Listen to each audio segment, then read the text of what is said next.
Hello, আমাকে শুনতে পাচ্ছেন তো সবাই, না? সালাম আলাইকুম। জি স্যার। হ্যাঁ, ওয়ালাইকুম আসসালাম। আমি এখানে যেহেতু লোডশেডিং চলছে, তো আমি অফ স্ক্রিনে আমি কথা বলছি আর কি আপনাদের সাথে। আপনারা একটু শুনবেন আর কি।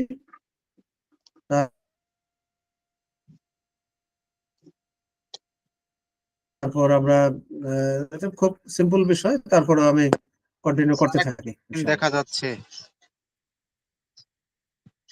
ঠিক আছে, আজকে আমি যে বিষয়টা নিয়ে কথা বলতে চাচ্ছি আপনাদের সাথে, এখন মনে হয় চলে আসছে নাকি? দেখেন তো, দেখা যায় কিনা স্ক্রিন? Good, very good. তো জি স্যার, দেখা যাচ্ছে। তো আজকে আমরা যে বিষয়টা নিয়ে কথা বলতে চাচ্ছি, সেটা হলো যে হোমিওপ্যাথিক মাত্রা তত্ত্ব নিয়ে কথা বলবো। এটা খুবই গুরুত্বপূর্ণ একটি টপিক আজকের জন্য। দেখা যাচ্ছে না? গুড। তো আশা করি সবাই ভালো আছেন, এবং আপনাদের মনে হয় যে পরীক্ষা কি কতদিন বাকি আপনাদের? স্যার আগস্টে শুনছি আমাদের পরীক্ষা, টেস্ট পরীক্ষা মনে হয় পরীক্ষা। সামনে আছে, তাই না? তো প্রস্তুতি নিতেছেন আপনারা অবশ্যই। তো প্রত্যেকটা বিষয় গুরুত্বপূর্ণ, কোথা থেকে কি ধরনের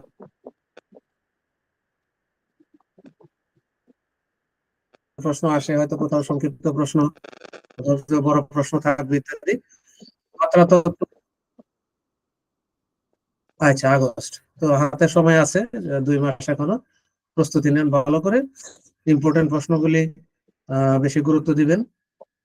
আশা করি সেভাবে প্রস্তুতি নিলে আপনার ভালো মার্ক পেয়ে যাবেন আর কি। আর বিগত বছরের যে প্রশ্নগুলি আছে সেগুলা একটু ভালো করে রিভিউ করেন আর কি। বিগত 5-7 বছরের প্রশ্নগুলি ওগুলো কমন পড়বে আর কি। এটা হলো পরীক্ষার সাজেশন। একটু মাত্রা তত্ত্ব নিয়ে একটু কথা শুনি। আসলে মাত্রা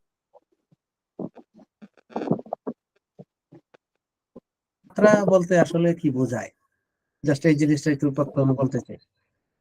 যে হোমিওপ্যাথি চিকিৎসা শাস্ত্রের আহ, যে অংশে আমরা ওষুধ প্রস্তুত, সংরক্ষণ ও রোগীর উপর ওষুধ প্রয়োগের সময়, আপনারা একটু মিউট করে নেন, অন্যরা মিউট করুন, করা হয় তাকে আমরা মাত্রা তত্ত্ব হিসেবে সংজ্ঞায়িত করি। অর্থাৎ মাত্রা নিয়ে যদি কথা বলতে হয়, তাহলে সংরক্ষণ কিভাবে করা হচ্ছে এবং রোগী যেখানে আলোচনা করা হবে সেটি হবে মাত্রা তত্ত্ব বা মাত্রা বা হোমিওপ্যাথিক মাত্রা তত্ত্ব, এইভাবে আমরা সংজ্ঞায়িত করতে পারি। এটা আসলে আসলো কিভাবে? দেহে ওষুধ প্রয়োগ করিলে ওষুধ তার সত্তার স্বাতন্ত্র অনুষঙ্গ রোগ সৃষ্টি করে। হোমিওপ্যাথিতে কিন্তু কিছু কিছু বিষয় আপনার বারবার আসবে, যেমন ধরেন সাদৃশ্য বিষয়, তারপরে হলো আপনার এই সূক্ষ্ম মাত্রা, একক ওষুধ, এই কথাগুলো দেখবেন যে বারবার আসতেছে। মায়াজম, কতগুলো বিষয় দেখবেন যে বারবার একই আলোচনায় আসবে। তো নিয়ম নীতি, নিয়ম কানুন ইত্যাদি। তো আমরা একটু যদি মানে বর্ণনা করা হয়, তাহলে যে ওষুধ দেহে প্রয়োগ করলে কি হয়, সত্তার স্বাতন্ত্র অনুযায়ী কিছু রোগ সৃষ্টি করে। আসলে রোগ সৃষ্টি করবে এই কথা না বলে সবচেয়ে ভালো বুদ্ধিমানের কাজ হলো বা ওয়াইজলি কথা হলো এই, যে কিছু লক্ষণ প্রকাশ পাবে বা ঔষধ জনিত কিছু বৃদ্ধি দেখা দেবে। এটা কখন ঘটবে? যখন ওষুধ প্রুভিং করার সময় ঘটনাটা ঘটবে। অর্থাৎ দেহে কিছু শারীরিক, মানসিক এবং মেন্টাল বা স্পিরিচুয়াল এই সমস্ত ফ্যাকাল্টিতে কিছু সমস্যা তৈরি হয়ে যাবে। ঔষধের পরিমাণ মাত্রা যত বেশি হবে, ওষুধজনিত বৃদ্ধি বা রোগীর কষ্ট তত বেশি হবে। তার মানে স্থূল মাত্রায় প্রয়োগ করলে সেখানে কি হবে, কষ্টটা বেড়ে যাবে, দীর্ঘ সময় স্থায়ী হবে। পক্ষান্তরে মাত্রা যত কমানো হবে, রোগীর কষ্ট তত, কষ্টের পরিমাণ কম হবে এবং অল্প সময়ে বা কম সময়ে সেই কষ্টটা চলে যাবে। এখানে বলা হচ্ছে যে ঔষধ যদি স্থূল মাত্রায় দেহে প্রয়োগ করা হয়, তাহলে সেটা কষ্টটা বেড়ে যাবে। সুস্থ মানুষের দেহের কথা কিন্তু এখানে ভাবতে হবে। এই কষ্টভোগকে সর্বনিম্ন পর্যায়ে নামায় আনার জন্য ডক্টর হ্যানিম্যান সূক্ষ্ম মাত্রা বা পরিবর্তিত মাত্রা প্রচলন করেন। খুব সাধারণ জিনিস। এখন ওষুধ আপনি যে পদ্ধতির ওষুধই আপনি প্রয়োগ করেন না কেন, সেটা সহস্রতমিক ওষুধই হোক না কেন, বা আপনার কি বলে সেন্টিসিমালি হোক, আর 50 সহস্রতমিকই হোক, যেভাবে মানে ওষুধ যে পদ্ধতির ওষুধই হোক না কেন, সেটা আপনার পরিমাণে বেশি প্রয়োগ করা বা স্থূল মাত্রায় প্রয়োগ করলে আপনার সমস্যাটা বাড়বে, এই কথাই কিন্তু বলা হচ্ছে। কারণ ওষুধ যত ডাইলুশন হবে, যত পাতলা হবে, তত কষ্ট কম হবে। তো এই যে বিষয়গুলি, এটা কিন্তু হ্যানিম্যান তখনই ভাবছিলেন যে এটা এরকম ঘটনা হবে, কাজেই উনি স্থূল মাত্রা এবং সূক্ষ্ম মাত্রা দুইটা প্রয়োগ করে কিন্তু গবেষণা করেছেন। উনি কিন্তু এই বিষয়ে বিশাল গবেষণা করেছেন। তো এখন মাত্রার পরিমাণটা আসলে কিভাবে আমাদের নির্ণয় করতে হবে, মাত্রাটা আসলে কেমনে বুঝবো? এখানে একটা হিসাব দিচ্ছে, একটা হিসাব। একই আকৃতির 100টি অনুবটিকার ওজন যদি 1 গ্রেন হয়, গ্রেনের একটা হিসাব আছে, গ্রেন, তো সেটা আপনার ওই যে 100টি অনুবটিকা, অর্থাৎ 100টি দানা।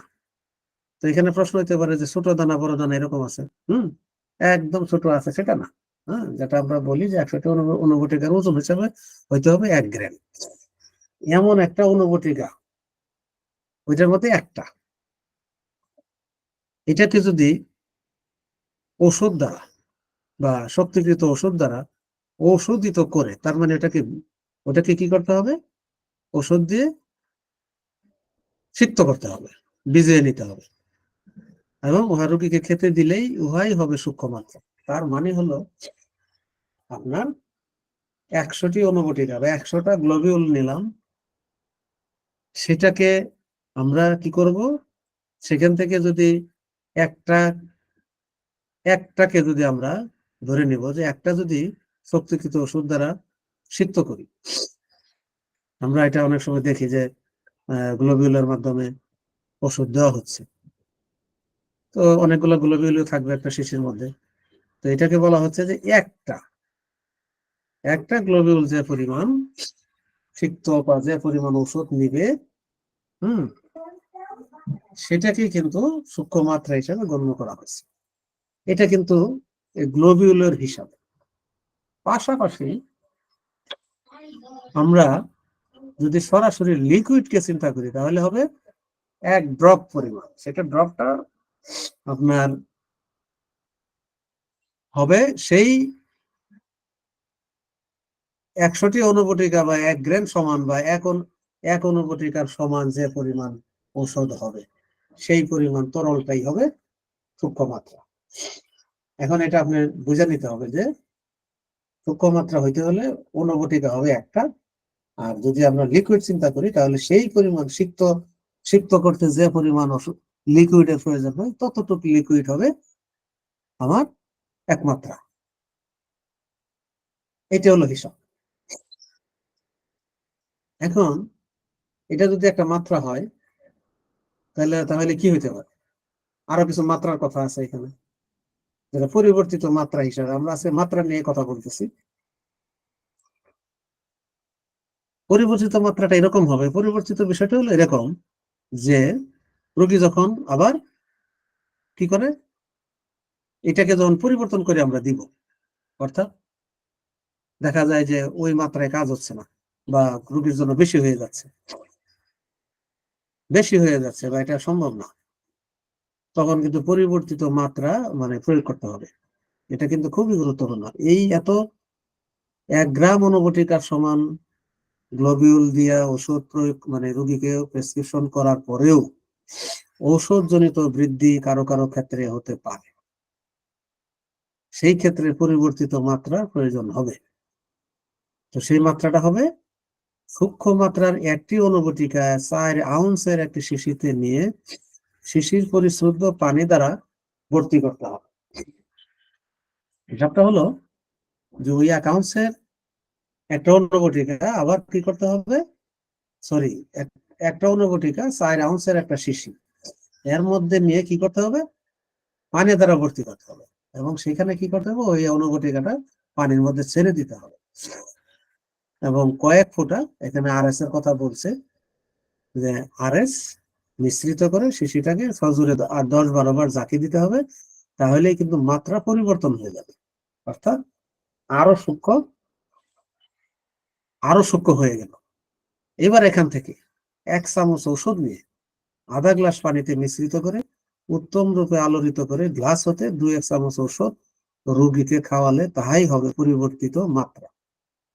এইটা কিন্তু খুব ভালো করে জানতে হবে আমাদের সবার জন্য, যে এই যে মানে মাত্রাটা যে পরিবর্তন করে রোগীকে দেওয়া। আমরা অনেক সময় বলি, যারা প্র্যাকটিস করেন ইতিমধ্যে বা শুরু করেন, বা কেউ কেউ এটা অভ্যাসও করে হয়তো করেছেন, যে কাপিং পদ্ধতি অনেক আমরা নাম শুনছি। আসলে এই কাপিং পদ্ধতিটাই কিন্তু পরিবর্তিত মাত্রা। এই বিষয়টা আমি মনে করি ক্লিয়ার আপনাদের কাছে। অর্থাৎ একটা দানা 4 আউন্সের একটা শিশির মধ্যে ছেড়ে দিয়ে এটাকে ভালোভাবে জাকি দিয়ে যেন এটা গলে যায়, তারপরে তার সাথে অল্প কয়েক ফোঁটা আরএস মিশ্রিত করে 10-12 বার জাকি দিলে এটা হয়ে গেল, আপনার পরিবর্তিত মাত্রা হয়ে গেল। এখান থেকে আপনাকে কি করতে হবে, 2-1 চামচ করে নিয়ে রোগীকে খাওয়ালে এটা হয়ে যাবে পরিবর্তিত মাত্রা বা আরো সূক্ষ্ম মাত্রা। তো এটা একটা মাত্রা পাইলাম। সূক্ষ্ম মাত্রার পর আরেকটা মাত্রা আসলো, স্থূল মাত্রার একটা বলা হচ্ছে। যে স্থূল মাত্রা সম্পর্কে একটু আলোচনা। যে স্থূল মাত্রা জিনিসটা হলো যে সুস্থ দেহে স্বীকৃত ওষুধ প্রুভিং এর সময় এটা ব্যবহার করতে হয়। স্থূল মাত্রাটা আসবে হলো সুস্থ দেহে এই ওষুধটা যখন প্রয়োগ করতে হবে তখন অবশ্যই স্থূল মাত্রা প্রয়োগ করতে হবে, অর্থাৎ প্রুভিং করার সময়। এইটা কি হবে, এটার অনেক সাইড ইফেক্ট আছে। সাইড ইফেক্ট বলতে একটু কষ্ট আছে। স্থূল মাত্রার ওষুধের ঔষধজনিত বৃদ্ধি দীর্ঘকাল স্থায়ী হয়। অর্থাৎ প্রুভিং করার সময় রোগী কিন্তু অনেক সময় কষ্ট করতে হয়, এবং সেই কষ্ট লাঘব হইতে তার কাটায় উঠতে সময় লাগে, এবং এই সময়ের মধ্যে অনেক কিছু লিপিবদ্ধ করতে হয়।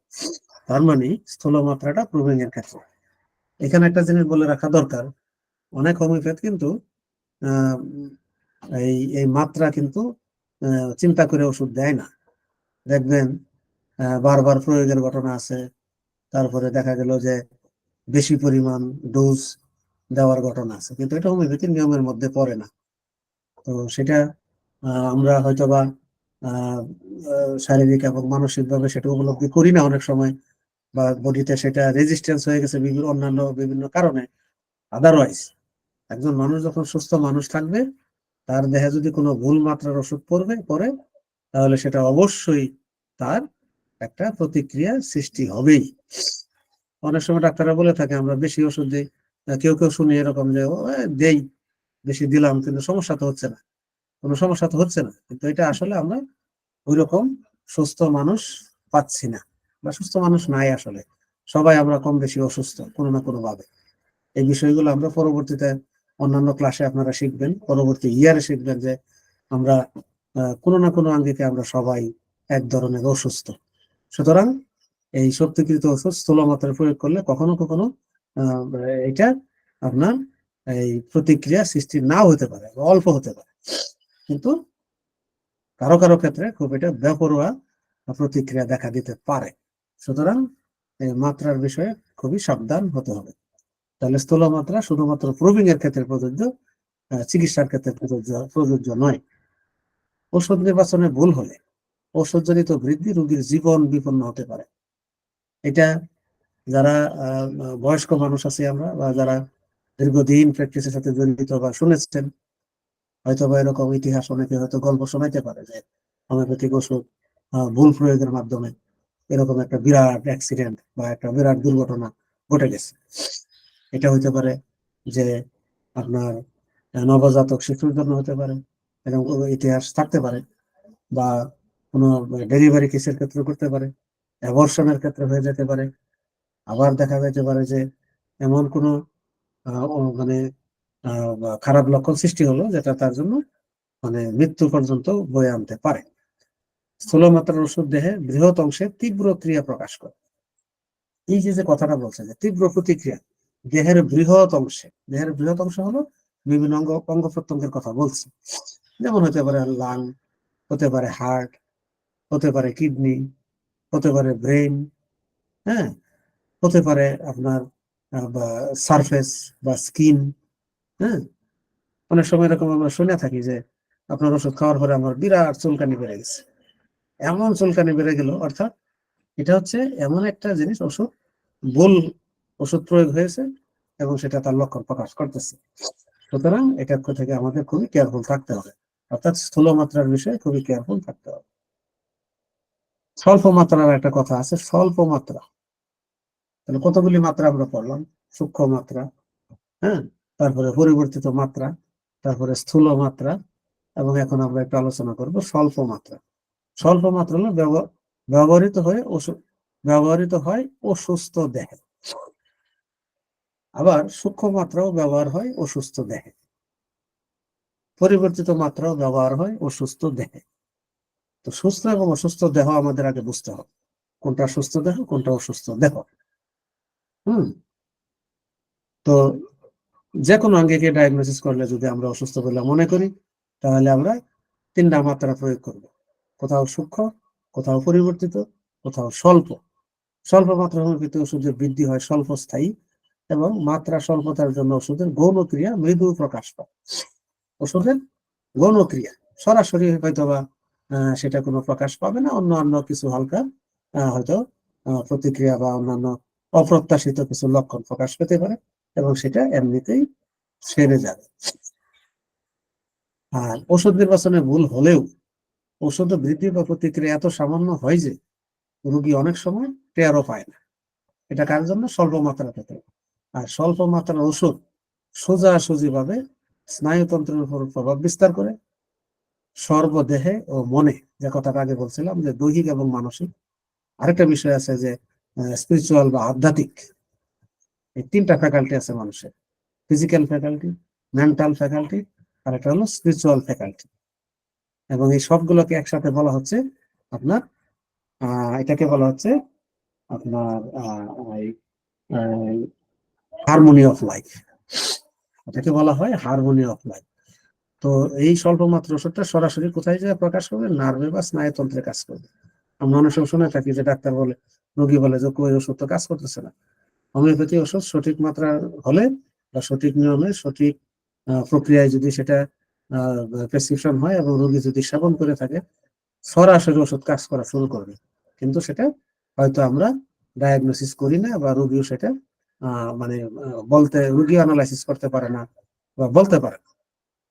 কিন্তু ওষুধ দেহে প্রবেশ করার সাথে সাথে তার নার্ভে কাজ শুরু হয়ে যায়। প্রকাশটা আসে দেরিতে, হয়তো বা কারো জন্য এক এক রকম, কারোর জন্য সাথে সাথে, কারোর জন্য আরো দেরিতে। এমনও ঘটনা দেখা গেছে যে কোনো ওষুধের যে ক্রিয়াকাল এমন হতে পারে যে 1 মাস, 2 মাস, 3 মাস, 6 মাস পর্যন্ত। এমনও দেখা গেছে যে 1 মাস পরে ওষুধের কাজ শুরু হয়েছে, এটা বোঝা যায়। এবং অনেক সময় রোগী বলতে শোনা যায় যে আমি তো মনে করছিলাম ওষুধ কোনো কাজেই লাগে নাই, কিন্তু এটা যে কিভাবে ভালো হইলো আমি জানি না। অর্থাৎ ওই ওষুধেরই একটা প্রকাশ সেটা রয়ে গেছে, রোগীও ভুলে গেছে, ডাক্তারও চিন্তা করে নাই, কিন্তু ওষুধটা শরীরের ভিতরে কাজ করতেছিল, প্রকাশ পেল 1 মাস পর। তো যাই হোক, স্বল্প মাত্রা সোজাসুজি স্নায়ুতন্ত্রে কাজ করে, এটা আমরা জানি। হোমিওপ্যাথি ওষুধ কাজ করে কোথায়? সরাসরি নার্ভে কাজ করে এখানে বলতেছে। এবং নার্ভে কাজের অর্থ হলো, নার্ভের কাজের মাধ্যমে এটা ভাইটাল ফোর্সকে ত্বরান্বিত করে, রিভাইটালাইজ করে, ভাইটাল ফোর্স শক্তিকৃত হয় এবং লক্ষণগুলো দূরীভূত হয়। এটাই হলো মাত্রার সাথে মানে লক্ষণ প্রশমন প্রক্রিয়া। তো যাই হোক, আজকে আমাদের এই আলোচনা মাত্রার ভিতরে আমরা কয়েকটা আলোচনায় নিয়ে আসলাম। তো আপনাদের কোনো প্রশ্ন আছে এই 3টা বিষয়ে, মাত্রার বিষয়ে?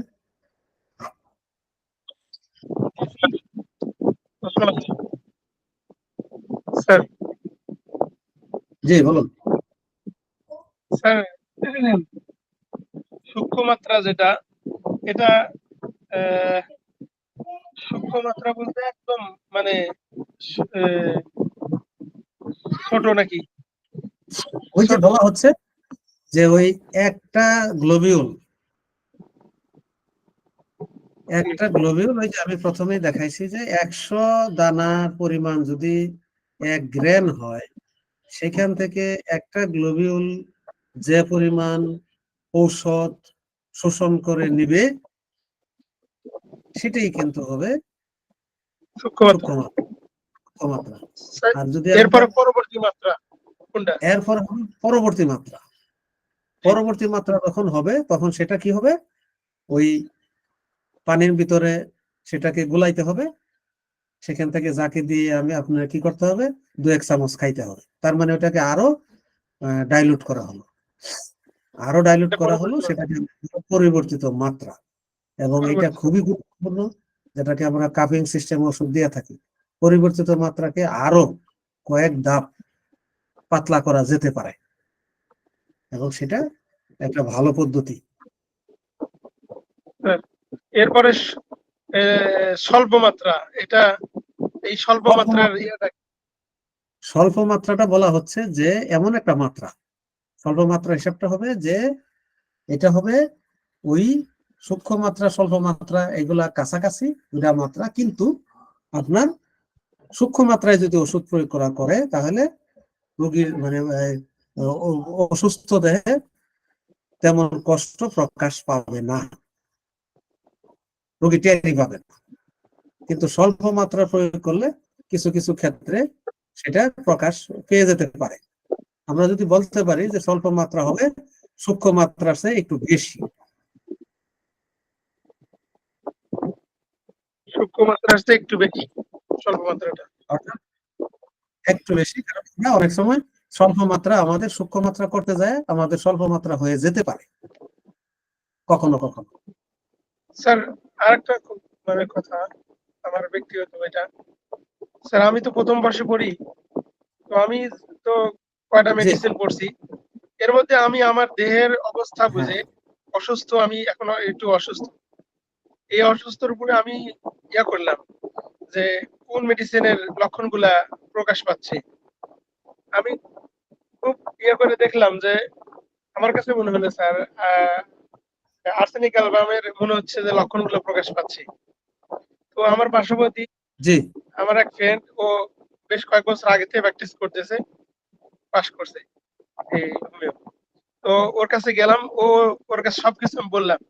ও খুব একটা লক্ষণ আমার কাছে জানতে চাইলো না, দু একটা লক্ষণ বললো যে কি অবস্থা, পানি পিপাসা হয়, এবং এই পানি পিপাসাটা কম, বাদ বাকি অস্থিরতা আছে, তারপরে হচ্ছে দুশ্চিন্তা আছে, এই সব মিলা বললাম।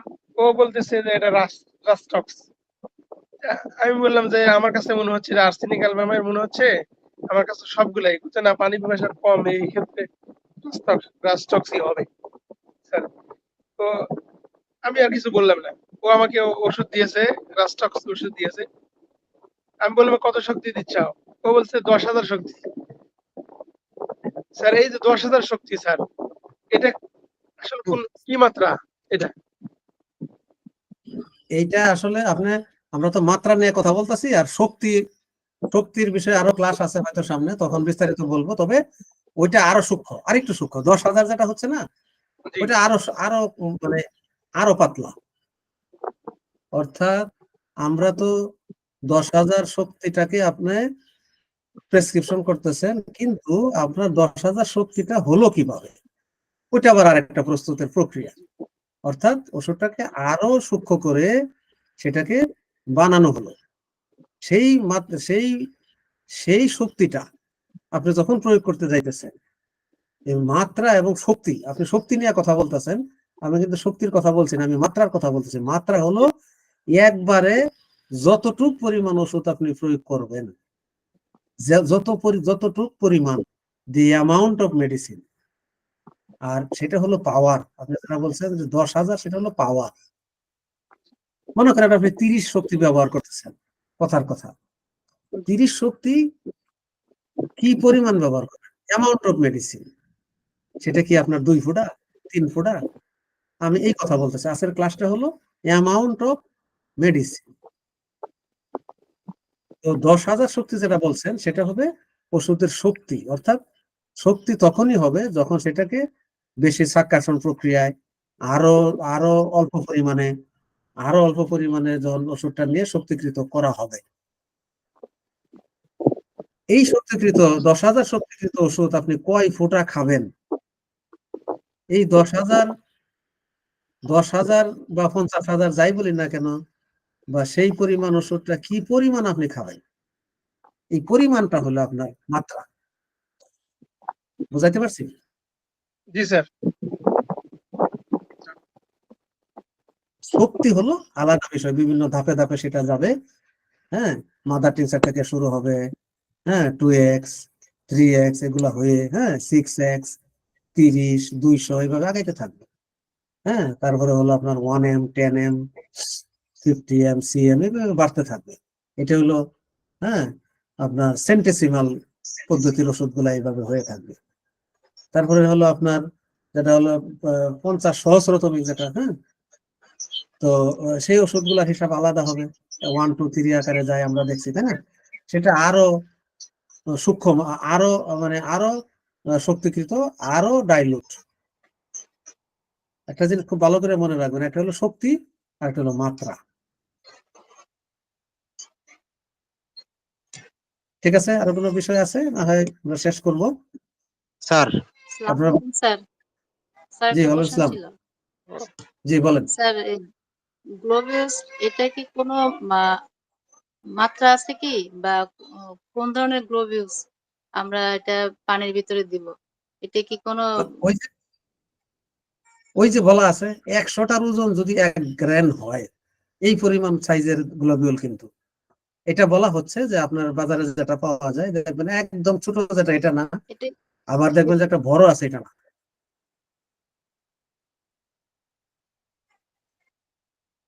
স্যার এই গ্লোবিউসের কি একেবারে কোনো ছোট নাম ছোট আছে? দেখবেন যে এই যে, মানে হ্যাঁ প্যাকেটের গায়ে কি কোনো মাত্রা টাত্রা দেওয়া আছে কিনা? হ্যাঁ হ্যাঁ ওইখানে দেওয়া আছে, বড় ছোট মাঝারি, এতে 3 ধরনের পাবেন আর কি। হ্যাঁ, একটা পাবেন অনেক বড়, এটা না। কিন্তু এই জন্য বলা হইতেছে যে যেহেতু গ্লোবিউল বিভিন্ন ডিফারেন্ট সাইজের গ্লোবিউল আছে, সুতরাং সেই জন্য বলা হচ্ছে যে 100টার ওজন যদি 1 গ্রাম হয়, এটা আপনারা দেখে নিতে পারবেন যে 1 গ্রাম সমান কত।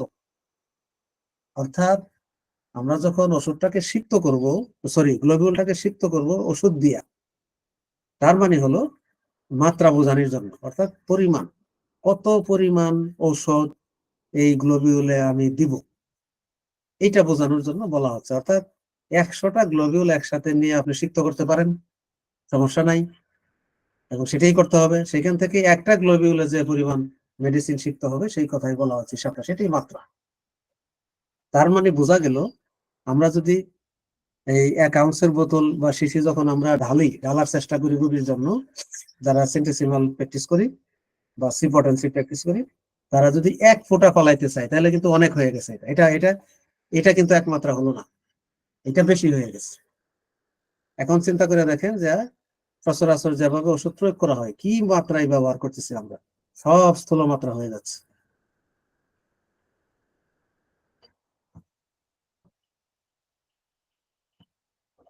ঠিক আছে, স্যার আরেকটা প্রশ্ন স্যার ছিল স্যার। জি বলেন। স্যার অনেক সময় স্যার বলা হয় যে একক মাত্রায় ওষুধ প্রয়োগ করা, স্যার একক মাত্রা বলতে স্যার